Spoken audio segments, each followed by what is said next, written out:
नमस्कार जय जगन्नाथ। आज चर्चा सहित मु प्रसन्न। आज चर्चा रे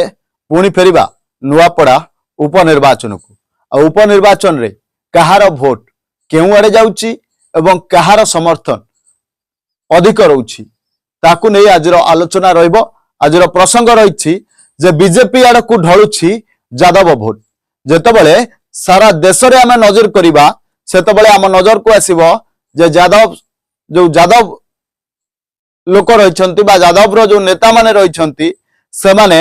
सीधा सड़क भाव में बीजेपी नेता को एवं बीजेपी दल को विरोध करती। एक कथा सारा भारत रे मध्य प्रमाण रही। जदि आमे देखिबा किछि जनक ना मध्य सामना को आसीबो से लालू यादव हुंतु, तेजस्वी यादव हुंतु, मुलायम यादव भी हुंतु, अखिलेश यादव, शरद यादव, जोगेंद्र यादव, संदीप यादव समेत समस्त यादव परिवार बीजेपी रो एक प्रकार विरोध रे रुहंती एवं बीजेपी नेता मानकर प्रतिद्वंदी हुंती, निर्वाचन लड़ती। किंतु ओडिशा रे नुआपड़ा उपनिर्वाचन रे संपूर्ण ए समीकरण बदली जाइछि एवं एठी थिबा यादव परिवार समस्त नेता वर्तमान बीजेपी आड़ को ढलिछंती एवं बीजेपी सहित प्रचार आरंभ करिछंती एवं ए पूरा यादव परिवार रो जो 30,000 रु 35,000 वोट रही यह निहाती भाव में बसंत पंडा हाथ में थिबा चर्चा होउछि शुणा मिलूँ। कहीं जितेबाला जो यादव परिवार नेता माने सामना को आसिले सेतबेले बसंत पंडा सेमानकर नेता साजिले एवं जो विभिन्न बीजेपी शोभा यात्रा रे यादव मानक सामिल कराइले। सेति मध्यरु होउछंती पूर्वरु नुआपड़ा जो यादव शोभा यात्रा करा जायतिला से यादव शोभा यात्रा रे बसंत पंडा नेतृत्व रे नुआपड़ा यादव परिवार लक्ष्मण बाग, हितेश बरगत, वर्तमान लंबोदर नियाल, कपिलेन्द्र यादव ये समस्ते बीजेपी नेता बसंत पंडा सहित रही जो यादव शोभा यात्रा होता यादव शोभा यात्रा रे सामिल होते। तबे जेतबेले सारा देश रे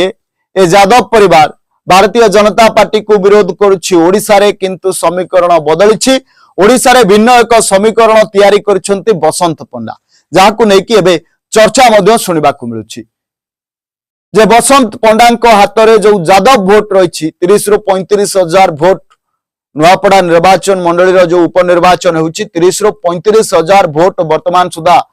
बसंत पंडा हाथ में रही। तबे यार भितर कोठी ना कोठी बसंत पंडा मध्य किछि गेम प्लानिंग करुछंती बोली शुणा मिलूँ। जेहेतु बसंत पंडा निज पुओ को नहीं मध्य आशाई थिले एवं निज पुअर क्यारियर गढ़िबा पाई मध्य चेष्टा करथिले, किंतु यारी भितरे बीजेडी रो पूर्वतन विधायक बा पूर्वतन नेता राजू भाई ढोलकिया पुओ को जय ढोलकिया को वर्तमान भारतीय जनता पार्टी सेठी प्रार्थी करिछि एवं निर्वाचन लड़ुछि। यारी भितरे कोठी ना कोठी बसंत पंडा मन रे मध्य द्विधा पहुंची। तांको भारतीय जनता पार्टी रो ये जो निष्पत्ति निहाती भाव में बाधा देछि। तेणुकरी जो दिन सभा है आ जो दिन मिश्रण पर्व है से दिन बसंत पंडा मंच उपरे नुआपड़ावासी सामने राजू ढोलकिया दुर्नीति विषय में आलोचना करथिले एवं निजर भाषण मध्य देथिले। किंतु से भाषण मध्य किछि इंगित करथिले जे बीजेडी समय रहितबा दुर्नीति जो दुर्नीति को राजू ढोलकिया करथिले तांको पुओ को जेतबेले भारतीय जनता पार्टी आपणाउछि सेतबेले तांको दुर्नीति की आपणाइबो तो बसंत पंडा भाषण रो या स्पष्ट बारी होतला। तबे वर्तमान जेतबेले यादव शोभा यात्रा करा गला एवं से यादव शोभा यात्रा रे जो यादव परिवार रो जो वोट 30,000 रु 35,000 वोट रही ताहा वर्तमान बसंत पंडा हाथ रे थिबा चर्चा होछि एवं यह शोभा यात्रा देखिला पर मध्य स्पष्ट जना पड़ुछि जे यादव परिवार को जो 30 रु 35,000 वोट रही निहाती भाव में बसंत पंडा हाथ में से भोट रही। जे पूर्व भारतीय जनता पार्टी को समर्थन जनाउथिबा प्रसन्न पाढ़ी हुंतु जे पूर्व निर्वाचन रे भारतीय जनता पार्टी सहित रही मध्य प्रच्छद पटरे वर्तमान जे कांग्रेस प्रार्थी बा सेतबेलर स्वाधीन प्रार्थी घासीराम माझी को समर्थन जनाइथिले एवं तांको सहित निर्वाचन रे प्रच्छद पटरे रही साहाय्य करथिले जेहेतु से जने आदिवासी नेता। एवं स्वाधीन रे छिड़ा होइकिरी स्वाधीन निर्वाचन लड़िकी भल भोट भी पाइथिले घासीराम माझी किंतु वर्तमान कांग्रेस को आसीचंती आ कांग्रेस को आसिला परे आमे पूर्वर मध्ये आलोचना करूथिले जे कांग्रेस को आसीबा परे पूर्व एपिसोड रे आमे कहिथिलु कांग्रेस को आसीबा परे जो नेता माने थिले जो आदिवासी नेता माने थिले सेमाने आ घासीराम माझी को हाथ धरिबे तो ता वर्तमान रो बड़ प्रश्न रहिछि किंतु सबुरी भितरे ए जो यादव परिवार रहिछंती ए यादव परिवार पूर्वरु सत्तारे थिबा समय रे नवीन पट्टनायक को मध्य मात देइछि एवं नवीन पट्टनायक को मध्य टार्गेट करिछि जेतबेले लक्ष्मण बाग बीजेपी रु लड़ीथिले एवं सेठी विधायक हेतिले सेतबेले मुख्यमंत्री मध्य नवीन पट्टनायक थिले किंतु सेठी लक्ष्मण बाग जितिबा को सफल होइथिले तबे कोठी ना कोठी यादव परिवार रो जो वोट रहिछि से यादव परिवार रो वोट मध्य नुआपड़ा निर्वाचन रे एक हइचई सृष्टि करि पारे बोली वर्तमान रो चर्चा रहिछि तबे यार भितरे हितेश बग्रत कपिलेंद्र यादव एवं लक्ष्मण बाग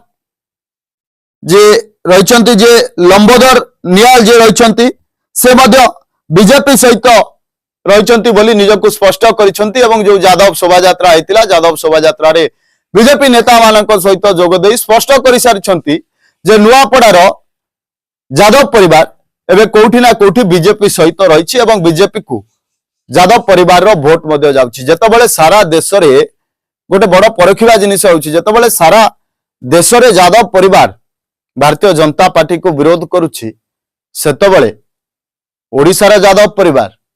भारतीय जनता पार्टी सहित रहिबा केते दूर सापेक्ष एवं बसंत पंडा जहार नेतृत्व नहीं जहां वर्तमान नुआपड़ा रे चर्चा धरिछि जे जो यादव परिवार रो संगठन को वर्तमान बसंत पंडा निज हाथ में रखिछंती से वोट बीजेपी बॉक्स को आसीबो तो ता वर्तमान रो बड़ प्रश्न रहइबो काहे कि जेतबेले बसंत पंडा निज पुओ को प्रार्थी करबा को चाहुतिले निज पुओर राजनैतिक कैरियर आगो को बढ़ेबा को चाहुतिले सेतबेले दल तांको मनरे बाधा पहुंचाइछि एवं दल तांको कार्य मध्ये बाधा देइछि एवं सेठी जे पूर्वतन बीजेडी नेता राजू भाई ढोलकियांकर पुओ जय ढोलकिया को वर्तमान प्रार्थी करिछि उपनिर्वाचन तबे देखिबा को बाकी रहिला जे उपनिर्वाचन रे यादव परिवार रो वोट सतरे बीजेपी खाता को आसुछि ना बसंत पंडा को नेतृत्व रे आसीथिबा यादव परिवार रो जो शोभा यात्रा आसीथिला जो यादव रो जो वोट यादव परिवार रो जो वोट रहिछि से अन्य केउ बॉक्स को चली जाउछि आजिर चर्चा आपन को केमिति लागिला कमेंट माध्यम रे निहाती जणाइबे रहउछु नमस्कार।